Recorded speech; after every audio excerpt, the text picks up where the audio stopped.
जिसके जीवन में हमेशा कांटे ही मिले हैं। बेटी बड़ी हुई तो घर में मायके में दुख देखा, और मायके से गई ससुराल में तो ससुराल में दुख देखा। ससुराल में भी दुख देखने के बाद में भी पति को बहुत कुछ काम खुलवाया, बहुत धंधे खुलवाए, नौकरी लगवाई, पर वो पति बार बार छोड़ कर आ गया, बार बार तकलीफ भोग रहा है, बार बार कष्ट भोग रहा है। फिर थोड़े दिन काम करता है, थोड़े दिन छूट जाता है, फिर व्यापार में बढ़ता है, फिर छूट जाता है, फिर कोई दुकान खुल गई, थोड़े दिन अच्छी चली, फिर वापस वहीं घर पर आकर बैठ गया। अर्थात उसके जीवन में वो शूलता चल रही है। तो बाबा देवाधिदेव महादेव कहते हैं, ये 3 घड़ी, 3 पल, 3 नक्षत्र, 3 समय, 3 दिन में जो शूल मुझे समर्पित करता है, उसके जीवन से मैं शूल हटा देता। वो 3 दिन लिखे स्कंद पुराण में।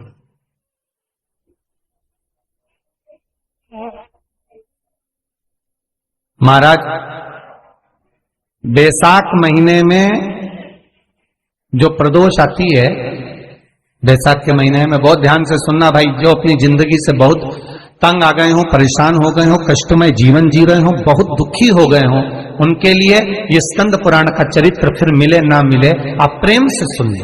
भाव से पहला, बैसाख महीने की प्रदोष,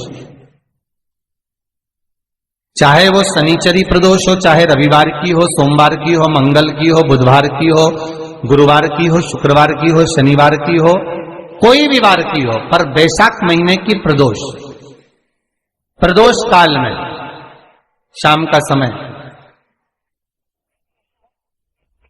सूर्य डूब रहा हो, बस डूबा ही हो, और उस समय पर सूर्य के डूबन के तुरंत बाद बाबा को धतूरे के साथ में बेलपत्री ना चढ़ाते हुए बेलपत्री के वृक्ष के 7 कांटे बाबा के शिवलिंग पर समर्पित करे जाते हैं। महाराज, अपनी जिंदगी में अड़चनों को हटाने के लिए, फिर आप जिस व्यापार में उतरे, जिस व्यवसाय में उतरे, जिस नौकरी में उतरे, आप दिल से करें, आपको तरक्की मिलेगी। आप हार नहीं सकते, नीचे नहीं आ सकते, उन्नति पर ही चढ़ेंगे।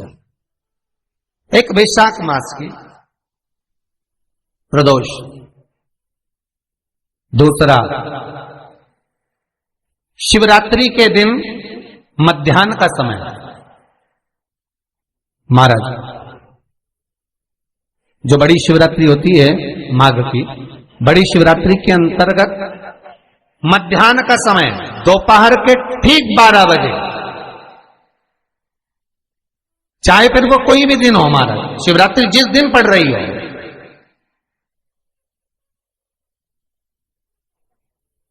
उस दिन भी धतूरे के साथ बाबा को 7 कांटे बेलपत्री के वृक्ष के समर्पित होते हैं। महाराज, इसमें आप ये वाले जो कांटे हैं, जो शिवरात्रि के दोपहर 12 बजे वाले हैं, अगर कोई मदिरा पीने वाला हो, व्यसन में डूबने वाला हो, कोई जुआ खेलने वाला हो, कोई गलत वैश्यावृत्ति करने वाला, या अपने मार्ग से विचलित कोई व्यक्ति है, उसके लिए भी ये कांटे बहुत काम आते हैं। महाराज, दूसरा, पार्वती, तेरे द्वारा तेरे नयन अश्रु से जो प्रगटा हुआ बेल का वृक्ष है,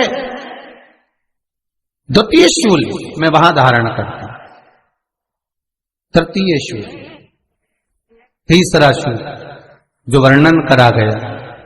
महाराज, भगवान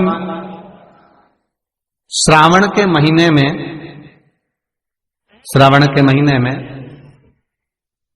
जो भी दूसरा सोमवार पड़े, जो भी पड़े, श्रावण के महीने का जो दूसरा सोमवार होता है, उस दूसरे सोमवार में रात्रि के समय पर, अर्थात शास्त्र अब घड़ी और पल का स्मरण करेंगे तो रात्रि के बजेंगे 10 से 12 बजे, महाराज 10 से 12 के बीच में धतूरे के साथ बाबा को शूल समर्पित होता है। महाराज, ये भी हमारी बाधाओं को, हमारी तकलीफों को, व्यापार व्यवसाय के लिए, नौकरी सर्विस के लिए, बहुत सारे एग्जाम में आप बैठ लिए, गवर्नमेंट एग्जाम के लिए बैठ लिए, नहीं हो रहा, ये 3 बार मेरे शंकर को बेलपत्री के वृक्ष के शूल समर्पित होते हैं, उसका आनंद पाना और उससे अपने को सुख प्राप्त करना।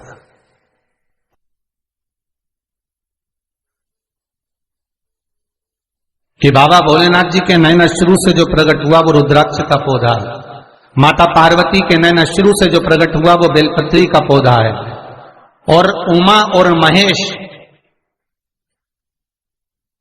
जिस महेश के वंशज है महेश्वरी, जिनकी 12 खाम प्रगटी है भगवान महेश के द्वारा,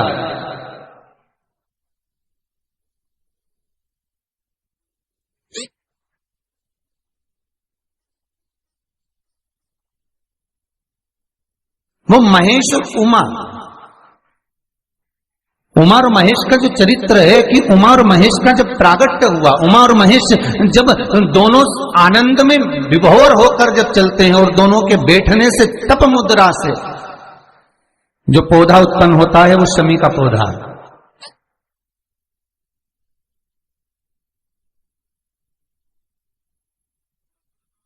शमी का पौधा। तो एक बात ध्यान रखिए, शिव जी के द्वारा जो निर्मित हुआ उसमें कोई शूल नहीं है, उसमें कोई कांटे नहीं है। पार्वती के द्वारा जो निर्मित हुआ बेलपत्री का पौधा, उसमें कांटे हैं। और पार्वती के मिलन से भी जो उत्पन्न हुआ है शंकर के साथ में, उसमें भी कांटे हैं। शमी के पौधे में भी कांटे हैं, शमी के वृक्ष में भी कांटे हैं।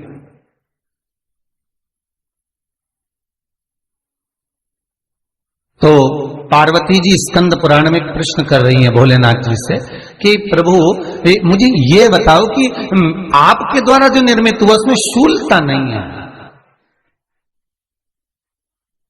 पर मेरे द्वारा जो निर्मित हुआ उसमें शूल क्यों आया है, उसमें कांटा क्यों आया है? थोड़ा सा माताओं, मेरी जीजियों, आपको थोड़ा बुरा तो लगेगा इस प्रसंग को सुनकर, पर लग जाए, पर आज कथा निकली है तो सुन लो है कि शिवजी जिस रुद्राक्ष को उत्पन्न कर रहे हैं उसमें शूलता नहीं है, पर पार्वती जी जो संग में मिली हैं उसमें भी शूलता है, और पार्वती के द्वारा जो प्रकट हुआ बेलपत्र उसमें भी शूलता है। तो भगवान महादेव बोलते हैं, पार्वती मैं तुझे कुछ कहूं और कहने पर तुझे तेरे हृदय में कोई बात चुभे, शूल लगे तो मुझे ठीक नहीं लगेगा। नहीं नहीं नहीं, आप कहिए प्रभु, मैं सुनने के लिए तैयार हूं, आप तो बोलो कि कारण क्या है। भगवान कहते हैं, पार्वती बस अंतर इतना है, नारी का जो स्वभाव होता है, स्त्री का जो स्वभाव होता है, उसके हृदय में छोटी छोटी बात के शूल बहुत होते हैं।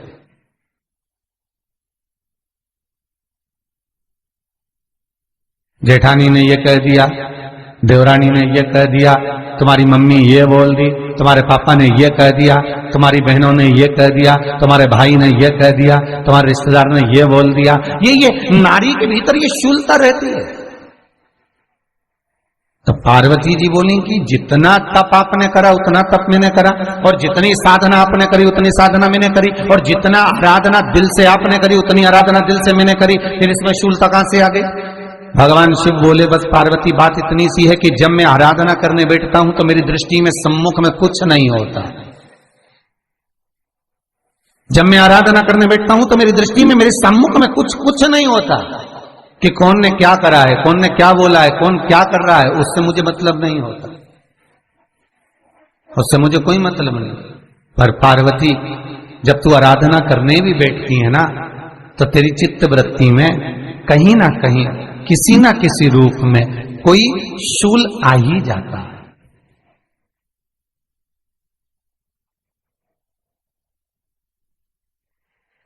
कई माताओं की आदत देखी साहब, भगवान की सेवा करने बैठी है तो भी भीतर थोड़ा सा शूलता भरी हुई है। महाराज बताओ, इतने सारे भगवान इकट्ठे कर लिए, मैंने बोला था बहू से कि वहां रख लेती है, बताओ इतने सारे यहां पर लाकर रख दिए हैं, अब इसकी सेवा करना पड़ रही है, अब ये करना पड़ रहा है। प्रसाद लेने के लिए रसोई घर में गई, भगवान का भोग लगाने के लिए, तो उसमें भी शूलता आ गई। इतने घंटों से मैं सामान ढूंढ रही, फ्रिज में मिल ही नहीं रहा, मैंने रख के गई थी, भगवान जाने कहां चले गए। भगवानों को वस्त्र पहना रही है तो शूलता है।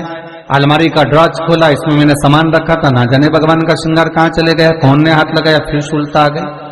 भोजन करने बैठे तो शूलता है, कोई कार्य के लिए जा रहे हो तो शूलता है। अर्थात कहीं ना कहीं नारी के जीवन में शूलता बनी हुई है। और पार्वती, जब तुम भजन करो, तप करो, साधना करो, भक्ति करो, उसमें शूलता नहीं होना चाहिए।